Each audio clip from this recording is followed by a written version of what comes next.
Penemuan kerangka manusia di dalam mobil Honda Civic yang terparkir di asrama polisi Polsek Ujung Pangkal, Kabupaten Gresik, Jawa Timur, mengejutkan banyak pihak. Kerangka tersebut ditemukan pada Senin 11 Maret 2024 sekitar pukul 13.50 WIB, saat petugas kepolisian menerima laporan dari Aibda Yudi Setiawan, mantan Kanit Reskrim Polsek Ujung Pangkal. Kronologi penemuan kerangka manusia Kapolsek Ujung Pangkal, Ibtu Suwito Saputro menjelaskan bahwa Yudi Setiawan menghubungi anggota polisi bernama Gita Nurani untuk membuka mobil Honda Civic miliknya yang sudah lama terparkir di aspal. Mobil tersebut akan dibuka guna mengambil aki yang berada di dalamnya. Namun, saat Gita membuka pintu mobil, ia dikejutkan dengan temuan kerangka manusia yang berada di kursi depan sebelah kiri. Gita segera melaporkan temuannya kepada petugas Polsek Ujung Pangkal, yang kemudian langsung bergerak ke lokasi untuk mengamankan tempat kejadian perkara. Polisi segera memasang garis polisi dan menghubungi tim identifikasi Polres Gresik guna melakukan pemeriksaan lebih lanjut. Kapolsek Ujung Pangkal Ibtu Suwito Saputro menambahkan bahwa mobil Honda Civic berwarna biru tua itu sudah terparkir di aspal Polsek Ujung Pangkal selama 5 tahun.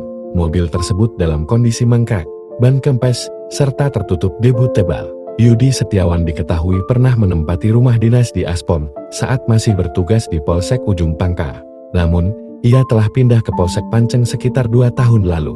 Saat ini, asrama polisi tersebut dalam keadaan kosong dan tidak berpenghuni. Pada Selasa 12 Maret 2024, tim forensik dari Bidang Kedokteran dan Kesehatan Polda Jawa Timur mendatangi lokasi guna melakukan identifikasi terhadap kerangka manusia tersebut. Tim forensik membawa 3 koper berisi peralatan autopsi dan uji DNA. Kasat Reskrim Polres Gresik AKP Adib Uwais Alkarni Aziz mengungkapkan bahwa hasil pemeriksaan awal menunjukkan bahwa kerangka tersebut merupakan jasad laki-laki.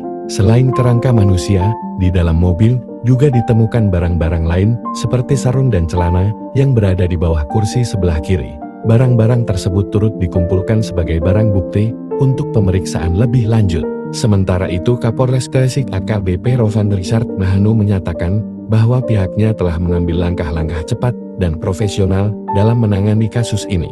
Polisi telah memasang garis polisi di lokasi kejadian dan melakukan olah TKP guna mengumpulkan bukti-bukti yang ada.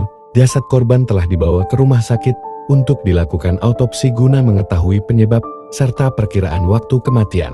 Mengingat lokasi penemuan berada di lingkungan kepolisian, Propam Polres Gresik melakukan pemeriksaan terhadap seluruh anggota Polsek Ujung Pangkal guna memastikan tidak adanya keterlibatan internal dalam kasus ini. Polisi juga berkoordinasi dengan Dinas Sosial serta pihak terkait lainnya untuk mendata kemungkinan adanya laporan orang hilang yang dapat dijadikan perbandingan dengan temuan jasad ini.